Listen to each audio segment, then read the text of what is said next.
नमस्कार दोस्तों, आप सभी का text book super coaching platform पे स्वागत है। Welcome to the text book super coaching platform.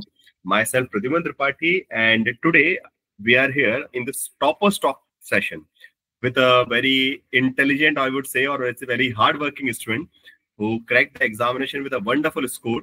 So आज हम बात करने वाले हैं नितिन गुप्ता जी से, जिन्होंने बड़ी मेहनत से और बहुत शानदार स्ट्रेटजी के साथ इस बार जितना कट ऑफ गया उससे कहीं ज्यादा, मतलब मैं अगर बोलूं कि जनरल का जितना कट ऑफ गया उससे 10 मार्क्स एक्स्ट्रा लेकर आके इस बार जेआरएफ पर अपना झंडा गाड़ा है। सो स्वागत करते हैं नितिन गुप्ता का एंड हम उनसे जानेंगे कि कैसी प्रिपरेशन की, क्या स्ट्रेटजी थी, क्या क्या problems I and how he overcome all those issues so that कुछ इंस्पिरेशन जर्नी आप लोगों को भी मिले और उनकी जो सक्सेस जर्नी उससे कुछ इंस्पिरेशन मिले and you can also take some advices or we can say some directions from him for your December examination. Okay, so Nitin, आपका स्वागत है text book super coaching platform पे। गुड इवनिंग सर, नमस्ते। नमस्कार जी। सो नितिन, आपने मुझे बहुत अच्छा एक मैसेज भेजा था और उसके नीचे जो आपने अपना क्या बोलते हैं लाइक से मैं सब वहीं से स्टार्ट करना चाहूंगा एक्चुअली। तो आपने बेसिकली अपना जो मार्कशीट है उसको सेव किया था beginning of the dreams. Okay, beginning of the dreams. Okay, तो सबसे पहले मैं वहीं से स्टार्ट करना चाहूंगा कि what does you mean by that beginning of the dreams. मैं थोड़ा समझना चाहता हूँ, जहां तक मैं समझ पा रहा हूं, बट आपसे समझ। Yes please. Yes sir, as you all know, UGC NET is the first step to become assistant professor. मेरे ड्रीम हमेशा से असिस्टेंट प्रोफेसर बनने का था।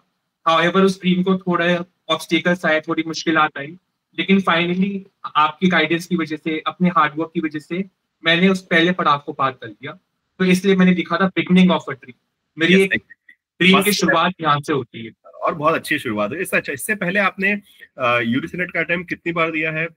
ये कौन सा अटेम्प्ट था आपका? ये सर वैसे ऑफिशियली मेरा एक फर्स्ट अटेम्प्ट था, क्योंकि जो मेरा फर्स्ट अटेम्प्ट था वो 18 जून वाला एग्जाम था which was cancelled due. Yes sir, so this was my first attempt. उसके बाद फिर 18 जून के फिर उसको रिपीट जो सितंबर में एग्जाम हुआ था, फिर आपने री एग्जाम नहीं दिया था? सर एक्चुअली मेरी जॉब लग गई थी, so I had no time back then to reappear for the exam.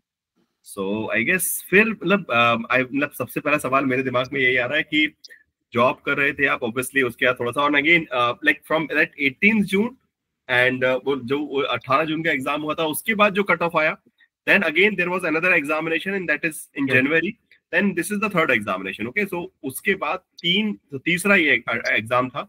तो उस बीच में बहुत कुछ बदला है, मतलब बहुत कुछ, मतलब पेपर पैटर्न तो हम सेम ही मान सकते हैं बट कट ऑफ बहुत हाई बढ़ते गए। तो फ्रॉम देयर टू हेयर आपने कैसे अपने आप को टारगेट पे सेट रखा कि यार मुझे इतना लेके चलना पड़ेगा? बिकॉज ऑब्वियसली आपने एग्जाम तो नहीं दिया, अगर आपने जनवरी वाला एग्जामिनेशन में नहीं दिया, बट सीधे आप जो है जून वाले एग्जामिनेशन पे आए। Yes sir. What was your strategy, how you are let's say coping yourself with the let's say changing trends, or what we can say is changing cutoff and everything? So the step towards cracking this exam is to understand the pattern. आज UGC net का जो exam है, it doesn't talk about conceptual clarity. It is all based on factual data. अगर आप egoistic रह के in depth पढ़ते रहोगे, it will be of no use. Initially मैंने ये गलती थोड़ी बहुत करी थी। अगर मैं लिबरलिज्म पढ़ रहा हूँ तो उसके लिए मैं 10 चीजें पढ़ रहा हूँ, 10 किताबें पढ़ रहा हूँ। मुझे एक नैरो डाउन होना पड़ेगा। अगर इस एग्जाम को आपको क्रैक करना है तो आपको नैरो डाउन होना पड़ेगा। अगर आप इन डेप्थ पढ़ते चले जाओगे तो आपको एक वो डायरेक्शन और राह नहीं मिलेगी जो इस एग्जाम की आज के टाइम पे जरूरत है, डिमांड है। जो आज तो पहला हो सकता है कि आगे चल के डिमांड चेंज हो जाए, बट हाँ ये जो आपने बहुत अच्छी बात बोली, नैरो डाउन करना पड़ेगा। कुछ जगह जैसे अभी जो ट्रेंड है उसके हिसाब से थ्योरी को नैरो डाउन कीजिए, थिंकर बुक्स की कॉन्सेप्ट, दैट्स ऑल। इससे ज्यादा थ्योरी में कुछ मत पढ़िए, की आइडिया पता होना चाहिए, थिंकर्स बुक्स, उससे ऊपर वो कुछ नहीं पूछेंगे। हाँ, when it comes to the factual thing, जितना ज्यादा डाइवर्स हो सकते हैं उतना ज्यादा डाइवर्स हुए। तो वहां पे फनल को आपको चेंज करना पड़ेगा कि फैक्ट की फनल को थोड़ा सा वास्ट कीजिए, कॉन्सेप्ट की फनल को थोड़ा नैरो कीजिए, and you can get the JRF as Nitin have got. Okay, now हाँ, आप कुछ और भी कह रहे थे Nitin? Yes please continue. Sir एक और जो मैं एस्पिरेंट्स भी देखता हूँ, दे इग्नोर पेपर 1 कंप्लीटली। उनको लगता है वो पेपर 2 में 90 स्कोर कर लेंगे, 95 क्वेश्चंस कर लेंगे। That is not going to happen. कोई एक्सपर्ट हो, कोई प्रोफेसर भी हो, वो भी 80-85 मैक्स टू मैक्स कर सकता है। तो आपको पेपर 1 को इंपॉर्टेंस देना पड़ेगा। बेसिक मैथ्स, बेसिक रीजनिंग ये आपको आनी चाहिए। पेपर 2 नेट दिलवा सकता है, लेकिन पेपर 1 आपको जेआरएफ दिलाएगा। ये मेरा मंत्रा था ड्यूरिंग प्रिपरेशन। अगर आपको क्रैक करना है, जेआरएफ सिक्योर करना है, पेपर 1 के पास वो ताले की चाबी है। एग्जैक्टली ओके, तो जो चाबी है, बहुत सही बात बोली आपने कि आप वहां तक तो पहुंच जाएंगे मेहनत करके दरवाजे तक, वो दरवाजे की चाबी नहीं खुलेगी जेआरएफ की जब तक आपके पास पेपर वन का एक्सपर्टीज नहीं होगा। And that's a wonderful. वो अफकोर्स मैं तो हमेशा स्टार्टिंग से बोलता हूँ पढ़ लो, बट कुछ लोग होते हैं कि नहीं यार ठीक है भी है और कि हम ठीक है पेपर उनको बाद में देख लेंगे, फिर वो पेपर बाद में उनको देख लेता है, फिर 6 महीने तैयारी करनी पड़ती है। बट ये अच्छी बात है कि आपने पहले से ये चीज क्लियर रखी। नाउ मूविंग पार्ट, जैसे आपने पेपर वन की बात की, so what are the sources that you are using for the paper one preparation? मतलब कैसे पढ़ना चाहिए और क्या सोर्सेज आपके हिसाब से सही रहेंगे पेपर वन के लिए? सर पेपर वन हो या पेपर टू हो, सबसे पहला आपका स्टेप है आपको टॉपिक्स को आइडेंटिफाई करना पड़ेगा। There are certain topics, there are certain units which are getting repeated year after year, attempt after attempt. For example political science की बात करेंगे, इंडियन पॉलिटी बहुत ज्यादा आ रहा है। पेपर वन की मैं बात करूंगा, रीजनिंग बहुत पूछते हैं वो लोग। 5 मार्क्स, आप 5 क्वेश्चंस आपके डेटा इंटरप्रिटेशन की आती है आपके, तो आपको आइडेंटिफाई करना आना चाहिए कि कहाँ से मेरा क्वेश्चन पेपर आ रहा है। तो मेरी पहली स्ट्रैटेजी ये थी कि मेरे कौन से यूनिट्स को मुझे टारगेट करना। ज्यादा थ्योरेटिकल यूनिट्स को मैंने पीछे रखा, प्रैक्टिकल यूनिट्स जिसमें मुझे पता है शॉर्ट मेरे क्वेश्चंस बनेंगे, मैंने उनको पहले टारगेट किया। सोर्सेज की जहां तक बात है सर, मेरे पास पेड कोर्स था टेक्स्ट बुक का, तो मैंने अपनी पूरी प्रिपरेशन टेक्स्ट बुक के पेड कोर्स से करी, मतलब आपने ताकि स्ट्रक्चर और एक डायरेक्शन मिल सके। मतलब proper foundation courses paper one के, पेपर टू का foundation course, and I guess उसके बाद जेआरएफ बूस्टर भी लगाया ही होगा प्रैक्टिस पर्पस के लिए, बूस्टर क्लासेस भी आपने ली होंगी, and then mock test, test series वगैरह जो सारे फीचर्स अवेलेबल है। ठीक है, नाउ अब एक मेजर कंसर्न होता है बिकॉज बहुत सारे स्टूडेंट्स मुझसे पूछते हैं, बिकॉज देखिए हर स्टूडेंट का ना बैकग्राउंड अलग होता है। लाइक कुछ लोगों का, जैसे for example there are students those who have a good let's say understanding of their conceptual understanding their graduation और लेट्स से मास्टर्स, तो वो बहुत सारे ऐसे एस्पिरेंट्स होते हैं कि हाँ लाइक सेल्फ स्टडी से भी एग्जामिनेशन क्रैक कर लेते हैं, that's a good thing. But there are students जो कि they need a proper guidance because of some weak base और let's say lack of understanding. जैसे आपने बहुत अच्छी बात बोली कि आपने समझा कि पेपर, जैसे आपने पहला स्टेप जो किया ना, पहले समझा कि एग्जामिनर पूछना क्या चाह रहा है। Okay, if you are good with the analysis exam आसान है, if you are not good with the analysis as well as concept, okay, अगर दोनों चीजों की कमी है, एनालाइज भी नहीं कर पा रहे खुद से सेल्फ इवैल्यूएट, और अगर सब्जेक्ट नॉलेज भी वीक है, तो कहीं ना कहीं फिर वो एग्जाम क्रैक करना मुश्किल पड़ जाता है, मुश्किल हो जाता है। आपके हिसाब से किसी भी एग्जामिनेशन की जब तैयारी कर रहे हैं, जैसे कोई फ्रेशर बच्चा है या फिर बोल सकते हैं कि जिसने यूजीसी नेट के एग्जामिनेशन की थोड़ी बहुत समझ है और पहली बार प्रिपरेशन कर रहा है, मान लीजिए दिसंबर 2025 के लिए प्रिपरेशन कर रहा है, तो वो कितना टाइम कहाँ इन्वेस्ट करे पेपर वन पेपर टू में, कब तक सिलेबस को कवर करे, उसका रिवीजन कब से स्टार्ट करे अकॉर्डिंग टू यू? सर उसमें भी पहला स्टेप आपको अपने आप को समझना पड़ेगा, क्या मेरे फंडामेंटल्स क्लियर हैं या मेरे फंडामेंटल्स क्लियर नहीं। अगर मेरे फंडामेंटल्स बिल्कुल क्लियर नहीं है, मुझे एक फाउंडेशन बैच चाहिए, मुझे बेसिक्स से उठाना पड़ेगा। उसमें एटलीस्ट 3 to 4 मंथ्स का मुझे टाइम चाहिए, जिसमें मुझे इक्वल टाइम देना पड़ेगा, थोड़ा ज्यादा टाइम देगा पेपर टू को और थोड़ा टाइम में पेपर वन को साथ साथ लेके चलूंगा। अगर मेरे फाउंडेशन फंडामेंटल्स बिल्कुल क्लियर है तो मैं शायद जीआरएफ बूस्टर पे रिलाई कर सकता हूँ, लेकिन ये एनालिसिस करना बहुत जरूरी है कि आपके फंडामेंटल्स क्लियर है, आपका बैकग्राउंड क्या है। अगर आपका बैकग्राउंड पॉलिटिकल साइंस है, क्या आपकी ग्रेजुएशन की उतनी पकड़ है, मास्टर्स में उतनी पकड़ है कि आप यूजीसी नेट जैसे पेपर को सॉल्व कर पाएंगे। तो पहले खुद का एनालिसिस करना पड़ेगा, उसके लिए आप कोई पेपर उठा सकते हैं, कोई मॉक एग्जाम उठा सकते हैं, अपनी स्टैंडिंग क्लियर करनी पड़ेगी। आज डेट पे 23 जुलाई को मैं कहाँ स्टैंड करता हूँ, उसके बाद ही मैं टारगेट कर सकता हूँ दिसंबर की। अगर मेरे फंडामेंटल्स बहुत वीक है, मुझे फाउंडेशन बैच की बहुत रिक्वायरमेंट। फंडामेंटल्स ठीक है तो कंपैरेटिवली मैं क्वेश्चन प्रैक्टिस पे ज्यादा फोकस करूं, थ्योरेटिकल एडवांस लेवल की प्रिपरेशन जो भी है, कि जो फैक्ट्स पूछे जा रहे हैं उनको स्ट्रेटेजाइज करना, उनको नोट डाउन करना है कि हाँ यहाँ से क्वेश्चन बना है। मतलब वो फर्स्ट ऑफ ऑल आपको अपना पहले कितने पानी में आप नाप लीजिए और उसके हिसाब से फिर ब्लूप्रिंट बनाइए। मतलब बिकॉज एक होता है कि किसी का भी, जैसे बहुत सारे स्टूडेंट सोचते हैं कि किसी टॉपर का ब्लूप्रिंट हम फॉलो कर लेंगे हो जाएगा, नहीं, because each and everyone has their own success journey. सबके अपने अपने लाइक से बोल सकते हैं पॉजिटिव एंड नेगेटिव्स होते हैं, और वो आपको एनालाइज करना जरूरी है। जब अपने आप अपनी सच्चाई जान लोगे तो आपको अपना रास्ता खुद दिख जाएगा कि मुझे करना क्या चाहिए और किस रास्ते पे चलना है। एक सबसे बड़ा फैक्टर होता है, जैसे कि लाइक अभी आपने क्लासेस वगैरह के बारे में बताया, क्लासेस आपने अटेंड की, सब कुछ है, बिकॉज कई बार होता है कि too much of content also, okay, कि बहुत सारे स्टूडेंट्स यही परेशान थे कि इतना सब कुछ पढ़ना है, ठीक है, और उसमें से कैसे बैलेंस आउट करें, बिकॉज एग्जामिनेशन में जैसे इस बार भी आपने देखा होगा ना कि कुछ स्पेसिफिक यूनिट से क्वेश्चन आया, आईपीडी तो मेरे आपसे इस बार था भी नहीं, लाइक बेयरली एक और दो क्वेश्चन होंगे, पॉलिटिकल थॉट नहीं था, पॉलिटिकल थ्योरी था। Now in that particular sense like what would your advice for the upcoming aspirants regarding the their selection for the units, कि किन यूनिट्स को वो ज्यादा फोकस करें और किस तरीके से अप्रोच करें बी इट फॉर पेपर 1 और पेपर 2? सर यूनिट्स जो मैं बोलना चाहूंगा, एक तो आपको इंडियन पॉलिटी पे बहुत अच्छी कमांड होनी चाहिए।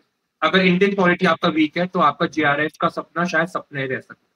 उसके साथ साथ इंटरनेशनल रिलेशंस, आईएसपी थोड़ा आपको बेसिक आना चाहिए। लेकिन फंडामेंटल्स की मैं फिर बात करूंगा, क्योंकि बहुत अनप्रेडिक्टेबल पैटर्न होता है यूजीसी नेट का। तो यूनिट 1, 2, 3 आपके फंडामेंटल्स पे काम कर सकते हैं।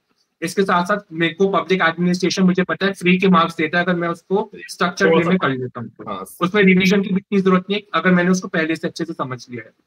पब्लिक पॉलिसी में साथ साथ लेके चल सकता हूँ। लेकिन अगर आज के टाइम पे आपको जीआरएफ क्रैक करना है तो सबसे इंपॉर्टेंट आपका इंडियन पॉलिटी का यूनिट बनता है। पॉलिटिकल इंस्टीट्यूशन इन इंडिया का आपका सबसे इंपॉर्टेंट यूनिट है। यूनिट नंबर 7, फिर unit unit number number 5, unit number 6, they will be equally having, and again उसके फिर आपका गवर्नेंस भी थोड़ा बहुत आया, थोड़ा बहुत बाकी सबसे मतलब जो अभी स्पेशली अगर मैं करंट पैटर्न की बात करूं, पिछले 2-3 जो एग्जामिनेशन हुए उसमें ये 3 यूनिट ज्यादा फोकस में रही है। कंपैरेटिव को भी शायद तक वो भूल गए, बिकॉज लास्ट जून में मुझे अच्छे से याद है, लास्ट जून का जब एग्जामिनेशन, नहीं सॉरी दिस लास्ट जून में तो पेपर कैंसिल हो गया था, बट उससे पहले जो जून का एग्जाम था उसमें कंपैरेटिव बहुत खतरनाक, 2023 का पेपर अगर आप देखेंगे कंपैरेटिव इतना खतरनाक हो जाता है कि समझ में नहीं आता बहुत सारे स्टूडेंट कहाँ से क्या है। तो अब होपफुली आगे चेंज पैटर्न होता है कि नहीं होता, जो भी है पता चलेगा, बट स्टिल अभी के अप्रोच के हिसाब से तो पैटर्न वही फॉलो करना पड़ेगा कि अगेन आप जो बेसिक फंडामेंटल यूनिट्स उनको छोड़ नहीं सकते, बट हाँ उनका भी जैसे नितिन ने बताया कि नैरो डाउन करके चलिए, जो बेसिक आइडियाज है वो क्लियर होने चाहिए, वो कॉन्सेप्चुअल क्लैरिटी नहीं छोड़ना है, कॉन्सेप्ट भी अच्छे हो और बाकी फैक्ट पे थोड़ा ज्यादा फोकस, उस पर रिवीजन ज्यादा वहां पे करें।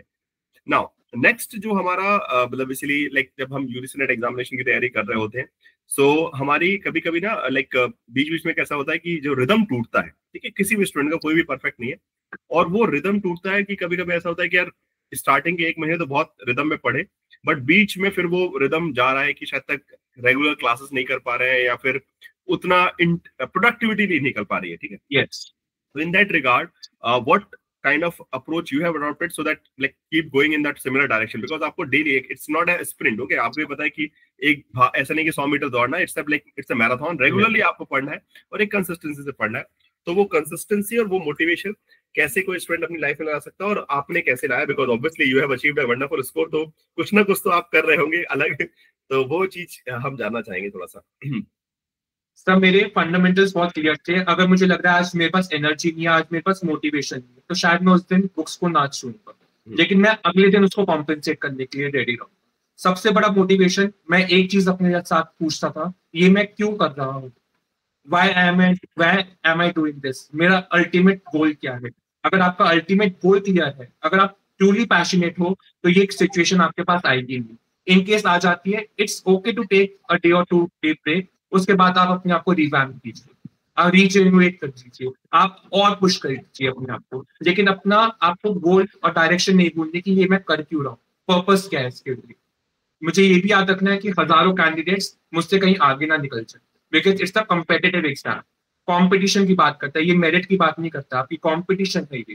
तो इसमें आपको अपने आप का गोल सही करना पड़ेगा, मोटिवेट रखना पड़ेगा अपने आप को, और अपने आप से बार बार ये पूछना पड़ेगा ये मैं कर क्यों रहा हूँ, ये मैं कर क्यों रहा हूँ।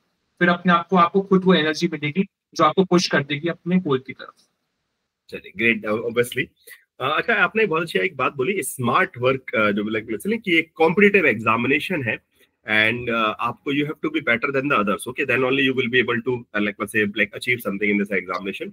So again बहुत सारे students जब एग्जाम की प्रिपरेशन करते हैं, like they have a old school method of covering everything, practicing this or that or whatever, जो भी ये तरीका है, और एक नया वर्ड है अक्सर जो कि बहुत सारे फैकल्टीज, मैं भी सजेस्ट करता हूँ, स्मार्ट वर्क। कि स्मार्ट वर्क पे थोड़ा ध्यान दीजिए, वो जो सिर्फ मतलब इसलिए गधा हम वाला काम है वो नहीं आपको कहीं पहुंचाएगा, बिकॉज ये एक competitive examination, you have to be better than the others. तो वो आपने क्या ऐसा कुछ ऐसा स्मार्ट लाइक, बिकॉज आपका तो हो चुका है, ठीक है, तो डेफिनेटली अगर आपने कुछ स्मार्ट वर्क की ऐसी कुछ ट्रिक्स फाइंड आउट की है while preparing, B it subjective, okay, subject specific हो या फिर जेनरिक, कुछ भी पढ़ने का तरीके में अगर आपको लगता है कि कुछ आपने इजाद किया हो आपने इस पूरे परिश्रम में, तो वो एक बार शेयर कीजिए प्लीज। सर स्मार्ट वर्क का सबसे पहला गोल यही है, मुझे जैसे मैंने पहले बोला था यूनिट्स टारगेट करने पड़ेंगे, और मुझे अपने आप को ये बोलना पड़ेगा कि 100% सिलेबस कवरेज किसी के लिए पॉसिबल नहीं। अगर मैं उस 100% के पीछे भागूंगा, शायद मेरा 50% भी नहीं हो पाएगा at the end of the day, मैं बर्न आउट हो जाऊंगा। अगर मैं एक चीज पे पूरा घुस जाऊंगा, पूरी अपनी एनर्जी उस पर डाल दूंगा, मेरे 19 यूनिट्स पड़े हैं जो बहुत ज्यादा डिविएट हो जाएंगे। तो आपको स्मार्ट वर्क इसलिए करना पड़ेगा क्योंकि यूजीसी नेट की डिमांड ऐसी है। वो फैक्चुअल डेटा आपसे मांगते हैं, आपकी फैक्चुअल नॉलेज चेक करता है। वो आपसे लिबरलिज्म के कोई बहुत कॉन्सेप्चुअल क्वेश्चन नहीं पूछेगा, वो कार्ल मार्क्स के आपके बहुत कॉन्सेप्चुअल क्वेश्चन नहीं पूछेगा, आपसे वो क्रोनोलॉजी पूछता है, मैच द कॉलम पूछता है। तो आपको उस तरीके से अपनी तैयारी करनी पड़ेगी, यूनिट स्पेसिफिक तैयारी करनी पड़ेगी, और अपने आप को ये बोलना पड़ेगा दिस इज एनफ, अब मुझे रुकना है और मुझे आगे अब किसी यूनिट पे बढ़ना है। लेकिन 100% सिलेबस कवरेज, 150 क्वेश्चन सही करना, ये सिर्फ सर सपने की बात होती है, आइडियलिस्टिक वर्ल्ड है, रियलिज्म की कोई बात नहीं है इस चीज में। एग्जैक्टली। अच्छा, एक चीज और है जो कि आई गेस डेफिनेटली आपने भी यूज किया होगा, प्रीवियस ईयर क्वेश्चंस को लेकर बहुत सारे मिसकंसेप्शन स्टूडेंट्स के रहते हैं कि बहुत सारे स्टूडेंट्स तो मेरे पास भी कि सर इसको हम कितनी बार लगा लें प्रीवियस ईयर पेपर को या फिर समथिंग लाइक दैट। तो what would your take on this previous paper कि इसको अटेम्प्ट करना चाहिए कि इसको एनालाइज करना चाहिए, what you have done, like कि just attempting previous year paper is enough और analysing previous year paper and accordingly structuring your preparation would be an appropriate approach? Attempt उस चीज के लिए करो कि आप कहाँ स्टैंड हो रहे हो, आप कितने पानी में हो। एनालाइज इस चीज के लिए करो कौन सी टॉपिक्स बार बार रिपीट हो रहे हैं। क्वेश्चन एज इट इज उठ के कभी नहीं आएगा, लेकिन टॉपिक हमेशा रिपीट होते हैं। कुछ टॉपिक्स रिपीटेडली आ रहे हैं।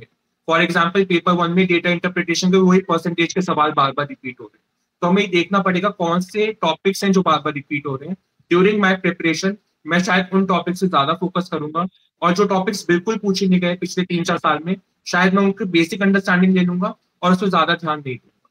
तो ऐसे आप स्मार्ट वर्क कर सकते हो। तो आपका टाइम बचेगा कि what to study, Yes. What not to study. I guess previous year papers को बहुत ध्यान से, मतलब हर, मेरे हिसाब से मेरा तो सजेशन रहता है कि हफ्ते में एक बार खोल के बैठ जाइए। आप अटेम्प्ट करने का Yes. टाइम नहीं है, आप बैठ के क्वेश्चन देख लीजिए। वो जितना देखेंगे उतना आप समझेंगे, you will be able to understand the mindset of the examiner कि वो कहाँ Yes, से sir. क्या निकाल कर लेकर आ रहा है। तो आपका ना काम आसान हो जाएगा। देखो, बिकॉज देखिए जो स्मार्ट वर्क की बात हम सभी लोग कर रहे हैं कि काम आसान ऐसे ही करना पड़ता, नहीं तो वही है कि आप मजदूरी सी कर रहे हैं, लगे हैं सिलेबस कवर करने में कि मैं सारा सिलेबस कवर कर लूं फिर मैं मॉक टेस्ट लगाऊंगा। नहीं, वो आपको कहीं पे, बिकॉज एक्चुअली देखिए अभी जब रिजल्ट आए ना, तो a lot of students were like celebrating कि सर हमारा हो गया and thank you this and that. बहुत सारे स्टूडेंट्स के मैसेज आए and I was really feeling wonderful. But there are other students also जो बोल रहे हैं सर हमने तो पूरी मेहनत की थी फिर भी नहीं हमारा हुआ। अगेन कट ऑफ के लुक के लेकर तो बहुत सारे लोगों की शिकायतें हैं, वो जेन्युइन है कि कट ऑफ बहुत ज्यादा बढ़ रहा है। बट उस बढ़ते हुए कट ऑफ के बावजूद भी इतना खतरनाक रिजल्ट, जो कि मैं भी एक्सपेक्ट नहीं कर रहा था।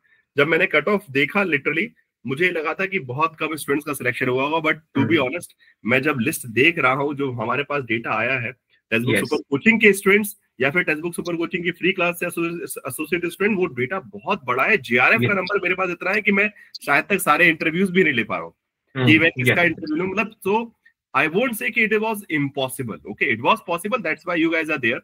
और वो अगेन और बहुत इजीली एक बेटर स्ट्रेटेजी के साथ। सो अगेन वो एक कमी है कहीं ना कहीं, जो प्रिपरेशन का तरीका है वो चेंज करने की आवश्यकता है आपको। You have to go smartly, smartly target करना पड़ेगा कि कहाँ से कैसा आ रहा है, and then you will be also able to crack. Okay, cut off कितना भी जाएगा वो स्टूडेंट्स के हिसाब से जाएगा, स्टूडेंट्स की कैपेबिलिटी के हिसाब से जाएगा, बट आपको भी अपनी कैपेबिलिटी को वहां तक पहुंचाना पड़ेगा। एंड एग्जाम को जितना बेहतर समझेंगे उतना आसान हो जाएगा क्रैक करना। चलिए, last word from the your side Nitin, जो भी लास्ट एडवाइस आप देना चाहते हैं। देन उसके बाद एक सबसे इंपॉर्टेंट चीज कि इस पूरी सक्सेस का क्रेडिट आपके फैमिली फ्रेंड्स जो भी आपके ऐसे इर्द गिर्द लोग हैं जो आपको लगातार मोटिवेट करते थे, पढ़ने में हेल्प करते थे, उनका नाम जरूर लीजिएगा। And over to you please. Sir advice मेरी यही है, रियलिस्टिक रहिए, ज्यादा रियलिस्टिक मत बनिए। हर चीज कवर नहीं पॉसिबल है, 150 क्वेश्चन कोई सॉल्व नहीं कर सकता। जितना रियलिस्टिक रहेंगे आपके लिए उतना पॉसिबल है। कुछ दिन होंगे जो आपके खराब जाएंगे, कुछ क्वेश्चन होंगे जिस पर आप अटकेंगे, लेकिन उससे डिमोटिवेट नहीं होना। वो आपको एक चांस दे रहे हैं कि आप इंप्रूव कर सकते हो। क्या पता वही क्वेश्चन रिपीट हो जाए एग्जाम में। सो आपको डिसहार्टेड नहीं होना, डिमोटिवेट नहीं होना छोटी छोटी ऑब्स्टिकल्स से। मेरे जर्नी में भी काफी ऑब्स्टिकल्स आए थे, लेकिन हमें खुद सोचना पड़ेगा, as I was mentioning earlier, कि मैं कर क्यों रहा हूँ। जहां तक बात सर क्रेडिट की है, ऑब्वियसली सर मैं अपनी फैमिली को दूंगा, टेक्स्ट बुक सुपर कोचिंग को दूंगा, सर स्पेशली आपको दूंगा। आपने थ्रू आउट इस जर्नी में मेरा बहुत साथ दिया है। आज से 1-2 साल पहले मेरा आपका कॉल भी आया था, you guided me so well, तो वो वहां से मुझे बहुत मोटिवेशन मिली। तो टेक्स्ट बुक सुपर कोचिंग की खासियत ये है कि वो टारगेटेड तैयारी कराता है आपको, उसको पता है एग्जाम पैटर्न कैसा है और बच्चों को कहाँ कैसे ले जाना है उस तरफ। तो सर ये मैं सबको क्रेडिट देना चाहूँ। चलिए, thank you so much, thank you Nitin for giving your wonderful time and wonderful advices. I hope कि जो भी लोग इस इंटरव्यू को देखेंगे, एनालाइज करेंगे और उसके हिसाब से अपनी प्रिपरेशन की जर्नी को और बेटर बनाएंगे, आपका जो कंट्रीब्यूशन है उसके बाद। एंड दिसंबर में वो भी बहुत जल्दी GRF लेकर आएंगे और हमारे साथ इस प्रकार के इंटरव्यू में शामिल होंगे और दुनिया को बताएंगे कि कैसे सक्सेस पाई जाती है और दूसरों को सिखा भी पाएंगे। ठीक है, thank you so much for your time Nitin.